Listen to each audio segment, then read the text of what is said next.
It's like the more you practice this technique, the more you're gonna get it in matches, whether it be wrestling, catch wrestling, freestyle wrestling, or no-gi, you're gonna get it.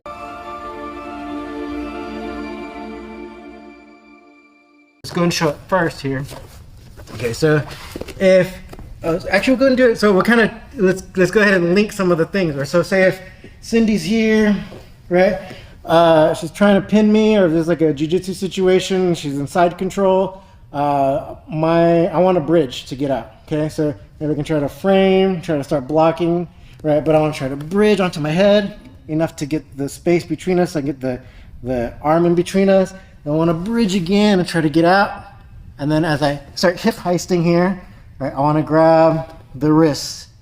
Okay, and as I come over to build up my base, you can see here, my knee is really either close or starting to get behind her knee here. So let's go ahead and come up so you can kind of see this. All right, so our knees are really close here. I'm actually going to try to get my outside knee here instead. All right, but we're gonna start off here trying to get, I want to get her center of gravity here. So I'm gonna be here, come over, right?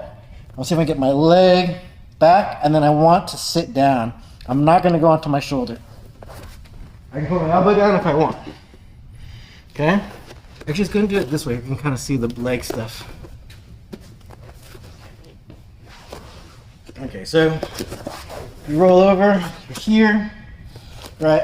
Ideally, you can block their leg, get the knee in, roll them over. Okay? So let's go ahead and break this down. Some of the things that you don't want to do. Okay, so you have a couple things. When you're here, if you feel like their hand is only at your shoulder, don't do it. You don't have the leverage.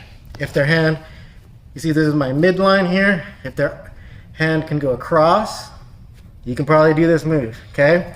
The other thing now, once I have this set up, I don't necessarily want to roll onto my shoulders here, right? Because a really savvy wrestler will beat you at this moment, right? So if I'm here, right, then my partner, just gonna scoot this way a little bit, or turn this way.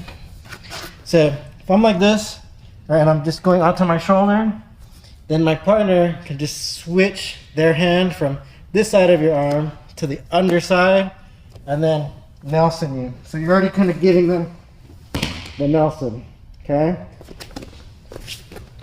That's why you want to be thinking of going to seated, or going onto your hip and then sitting down. Okay, so if we're here, right? If I'm here, switch, right? Then I go to my butt, like my hip. You see, and my back is very far away from getting pinned, right?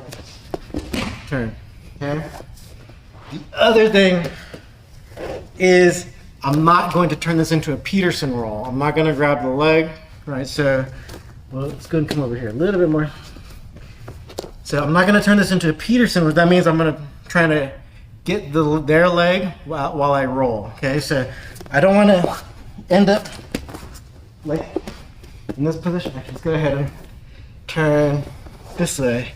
So I don't want to get into a Peterson situation here, because you can see Cindy can already start, even go ahead and figure 4 your legs, right? So then now, if I can't limp arm out in time, my arm's going to be trapped, and then she's going to be attacking the choke here in a no-gi situation, or even a catch wrestling situation. You can go for the neck crank, whatever. So you want to do the far elbow instead of a Peterson. Okay, so this move is very versatile. You'll find that it can get you out of all kinds of situations. We just kind of gave you one example, but if you're doing no-gi, you can also do it if they have seatbelt, right? Just grab that arm, you can roll them over, work on breaking the grip later. It is so versatile. You'll find that you can get it in all kinds of positions. It'll get you out of a lot of very bad positions. So give it a shot and check out our next video in the series.